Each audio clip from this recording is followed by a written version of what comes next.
বুক করলাম। তো চলেন এবার শেয়ার করি কিভাবে আপনারাও এই সুন্দর রেস্টুরেন্টটিতে আসবেন। এই রেস্টুরেন্টটিতে আসতে হলে প্রথমেই আপনাকে চলে আসতে হবে কাপাসিয়া। তারপর কাপাসিয়া ব্রিজ পার হয়ে আড়াল বাজার যাওয়ার যে রাস্তাটা, এই রাস্তায় আড়াল বাজার যাওয়ার একটু আগেই আপনারা এই রেস্টুরেন্টটি দেখতে পাবেন। এই রেস্টুরেন্টের চারিপাশে হচ্ছে ধান ক্ষেতের জমি। তো তেমন কোনো বড় গাছপালা নাই। অনেক দূর থেকে এই রেস্টুরেন্টটা আপনার চোখে পড়বে। রাস্তার দুই পাশেই কিন্তু এরকম খোলা স্পেস। যেহেতু রেস্টুরেন্টটি একদম রাস্তার পাশেই, সুতরাং খুব বেশি কষ্ট হবে না আপনার খুঁজে পেতে। আর যারা কাপাসিয়ার এদিকে রাস্তাঘাট খুব ভালোভাবে চিনেন না, তারা গুগল ম্যাপ ইউজ করতে পারেন।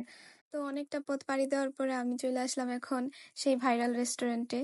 এই রেস্টুরেন্টের সৌন্দর্য ভাই সবার নজর কাড়তে বাধ্য। আর যাই হোক, আমি এখন এই রেস্টুরেন্টের পুরা নামটা বইলা দেই।